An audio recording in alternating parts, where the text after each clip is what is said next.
Assalamualaikum warahmatullahi wabarakatuh. Ya, selamat datang di pengantar mata kuliah Pemikiran Hadis Kontemporer.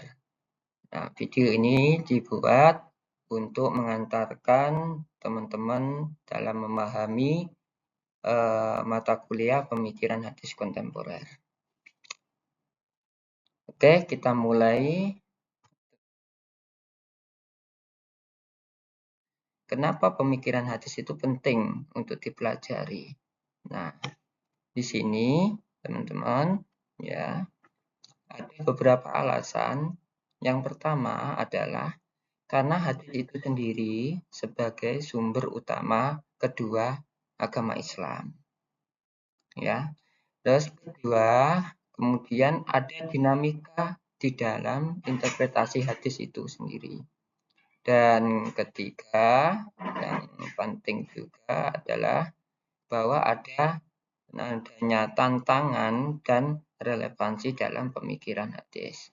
Untuk lebih jelasnya akan kita bahas satu persatu.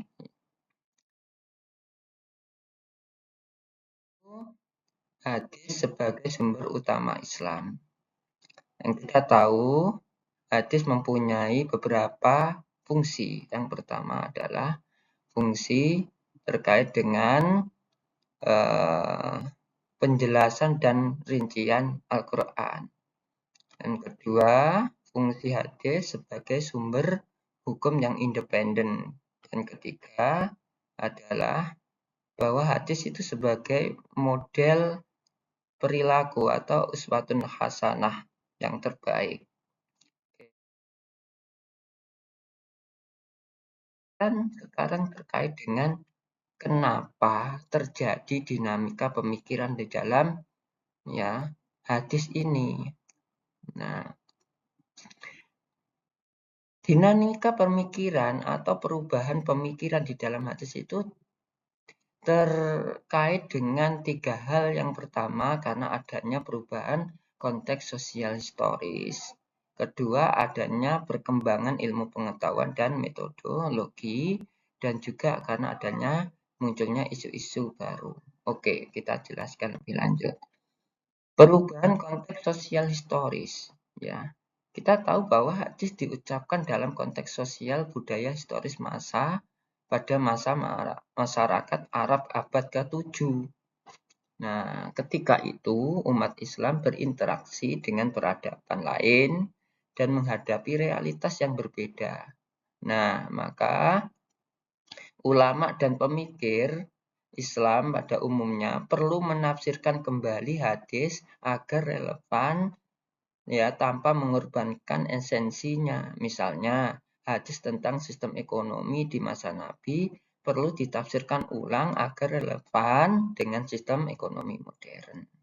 Nah, ini yang menyebabkan adanya dinamika penafsiran atau dinamika pemikiran hadis.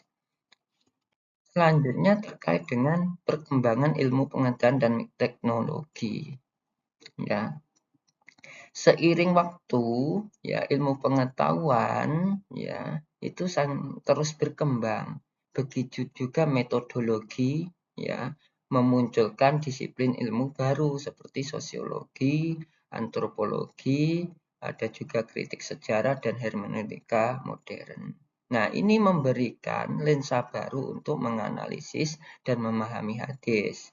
Maka perkembangan ilmu pengetahuan dan metodologi ini memicu pertanyaan baru dan pendekatan yang lebih canggih dalam menafsirkan matan hadis, dan itu yang menyebabkan lahirnya dinamika pemikiran hadis.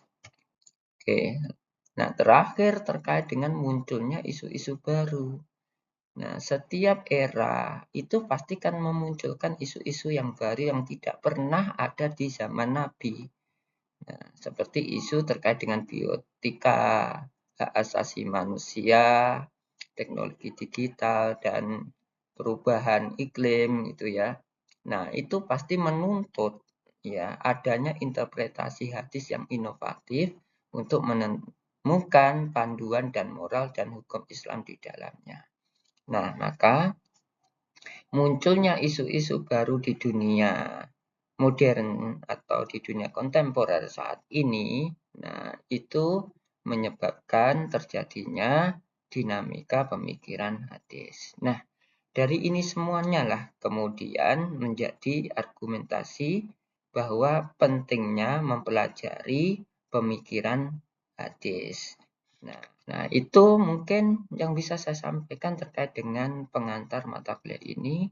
Dan untuk selanjutnya nanti ya teman-teman bisa mengembangkan lagi dengan mencoba mencari referensi lebih terkait bagaimana pemetaan hadis di era kontemporer.